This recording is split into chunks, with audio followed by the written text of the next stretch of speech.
As a species, humans have mastered energy to the level where it is, for all practical purposes, completely abundant. 200 years ago, no one could have imagined a world where energy was so accessible that most people would take it for granted. If you had asked the smartest person on Earth whether we could one day summon light with the flip of a switch, they would have said it was impossible, even if the brightest minds worked on it together for an eternity. But today, it's just that easy. Energy is everywhere, all around us, all of the time. Now, what if I told you that the same is about to happen with labor?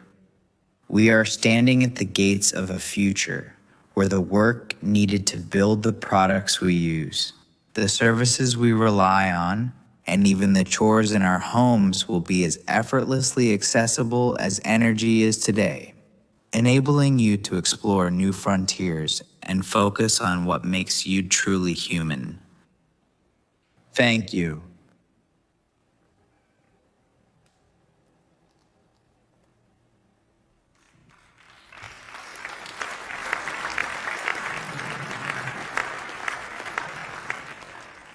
Thank you, Neo. You're the best.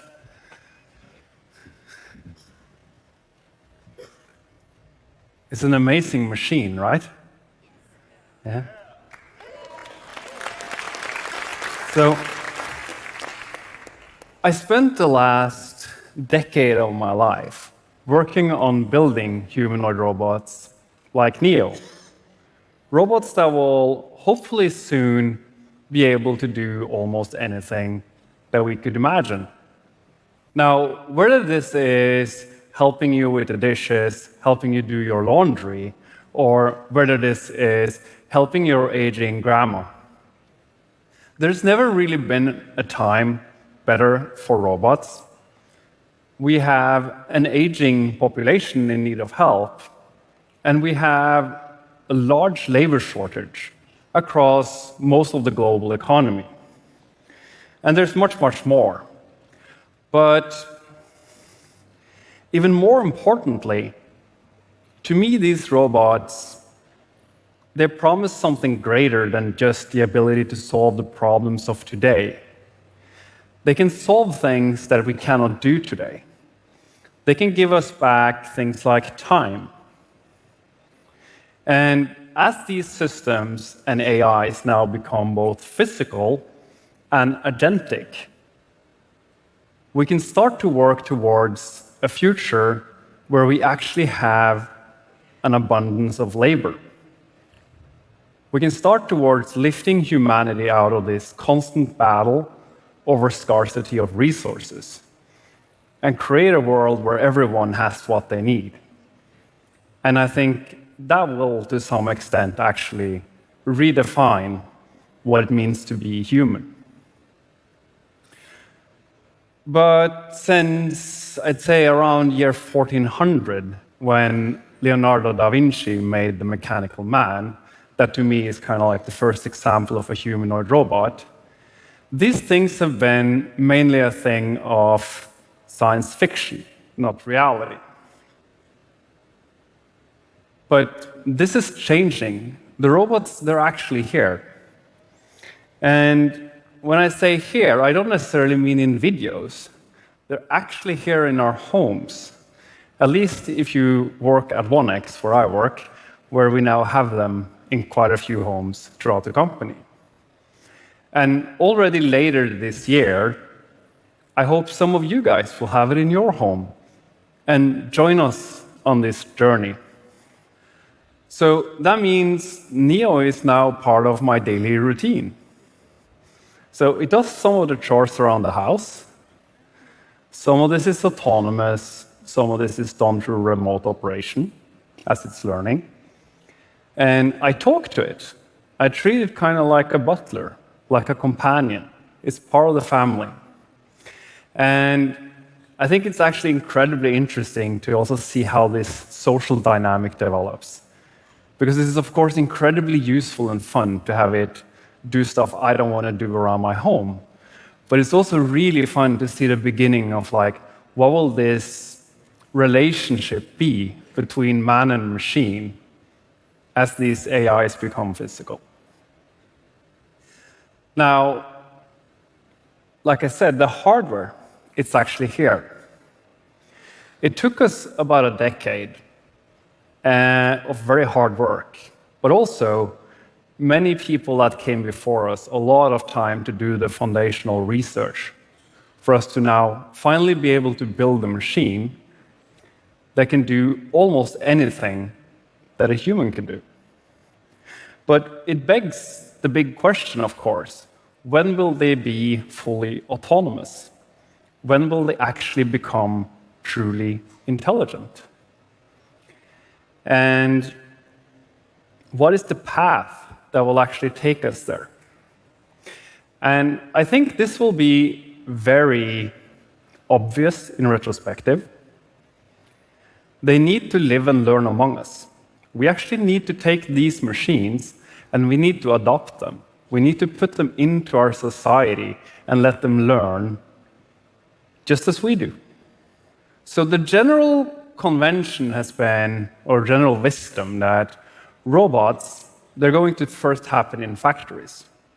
So we're going to put these robots into factories. They're going to do the dull, repetitive, dangerous tasks that they're good at. And as they do these repetitive tasks, they get better and better, right? They get more intelligent. And after some time, we can put them into our home. They will be able to do our laundry. They will build our skyscrapers. But this is actually categorically wrong. And we know because we actually tried that. So back in 2022, we took our previous generation wheeled humanoid, Eve, and we put it in the industry. And it actually went really well. We solved a lot of kind of narrow, specific tasks. And it got really good at them really fast. And then, after about 20 to 50 hours, the robots, they just stopped learning. And if you think about it, it's not really rocket science, because if you're doing the same task over and over every day, and it's the only thing you're doing, you're not going to get very intelligent. There's no information there. And also, you're going to generally become very narrow-minded, right? We don't like being narrow-minded. And if you think about like what is a factory, it is essentially a process that we design to reduce diversity and variance. You want your factory worker to need as little information as possible to be able to do the job and get a high-quality, repeatable product out. And this is kind of the opposite of what you need for intelligence. You need diversity. You need to challenge yourself. You need to do new tasks every day that you don't know how to do. And there's a great parallel here to the early days of large language models. So when we use these models today, and they're getting really good, we kind of forget where they started.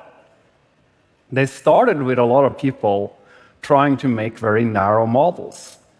So if I take an example, if you wanted to make a very good writing assistant to write poetry, then you would, of course, train on all of the best poetry in the world, makes sense. And then it wouldn't really work. And when we started training these models on all of the internet, right, the complete diversity of all human knowledge, they started working. They became kind of smart. They started being able to a certain extent, to reason. And I'd say, like, understand to a certain extent what is the question you're asking and how should I answer. And this is also how we humans learn. We need a large amount of diversity for us to be able to develop into intelligent beings. So why should it be different for robots? And it really begs the question then, what is the equivalent of the internet? how do we find this kind of like internet level diversity of information for our robots? Well, we come to the conclusion that this is probably the home. Now, the home is this beautiful, chaotic thing. It's kind of like, well, it's like the messiness that is being human. And I want to take a small example here. So think about a cup. Now, of course, there's many cups in the world, and you want to be able to figure out how all of them work. But even if you look at one specific cup, it can be so many things. Is it dirty? Is it clean? It's kind of in the middle. Is it on the table, in the cabinet, on the floor? It can even have a social context. Someone's using the cup. Someone's waiting for the cup. Like, why is the cup even there? And this is just the cup. Now think about expanding this out into everything and every object and everything going on in your home. That's the kind of diversity that we're talking about to get to proper machine intelligence. So, like any good scientist, right? We had this hypothesis, and now we have to test it. So in 2023, we brought our robots home. And I had Eve in my house for quite a while, and it was, of course, doing the standard things like emptying the dishwasher, but also bringing me a cup of tea when I was enjoying playing board games with my friends or serving cupcakes at my daughter's birthday party. And pretty quickly, it actually became quite clear that this hypothesis actually was the ground truth. The home is this incredible diverse source of data that lets us continue to progress intelligence. So we thought originally that it was going to be this. But actually, it was this. And let me show you guys now how this actually works in practice.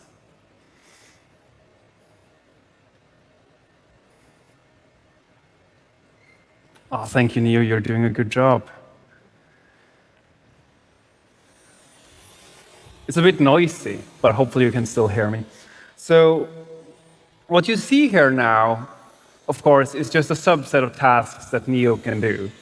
And this is a mix of autonomy for things the robot is good at, and some remote operation where someone's guiding the robot to basically do expert demonstrations on how to do these tasks. And as we have an increasing number of these robots throughout homes, living among us and learning, more and more of this becomes autonomous. Until hopefully one day, all of this will be fully autonomous. And if you kind of follow along in the field, a natural question to ask at this point would be, why doesn't everyone do this? Right, if it's so obvious. Well, it actually turns out it's incredibly hard to make a robot that is safe among people. So robots are traditionally these quite stiff, high energy. You're doing great, Neo. You're doing great. They're this. Careful, I don't want to get watered. Stiff machines that are high energy and dangerous. And this is very different from how Neo works. Neo actually has tendons that gets pulled very loosely inspired by human muscle. And this makes Neo into a robot that is quiet, soft, compliant, lightweight, safe, and really able to live among us and learn among us. Oh, let's see if it figures out. It's a hard one. You can do it, Neo. I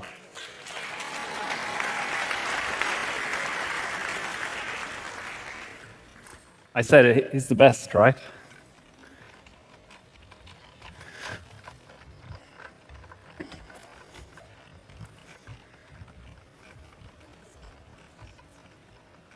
Okay.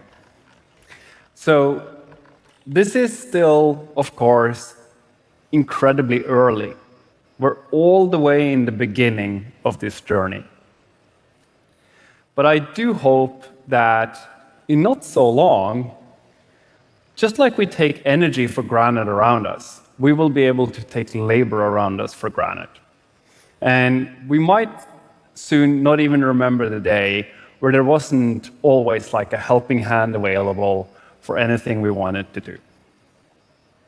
But as these machines go around in our society and learn, to me, this journey is about a lot more than just you not having to do your laundry. It's about creating a future where we actually have time to focus on what matters to us as humans and getting rid of these constraints. But also, it's an opportunity to really have these machines help us solve some of the outstanding questions that we still have, like, can we have robots build robots? Can we have robots build data centers to progress AI? Can we have robots that build chip fabs to help us accelerate adoption of AI? And I think it's getting pretty clear that we can have all of these things. But it goes even further than that. I hope we can get a future where we have humanoid robots like NEO that is actually building particle accelerators, that is building labs. We will have millions of robots around in the world doing high-quality, repetitive experiments in labs and helping us progress science at a pace that we have never seen before. And I hope that in the future, through this kind of like a symbiosis between man and machine, we can start trying to answer some of the remaining big unanswered questions about the universe and our role here. And I think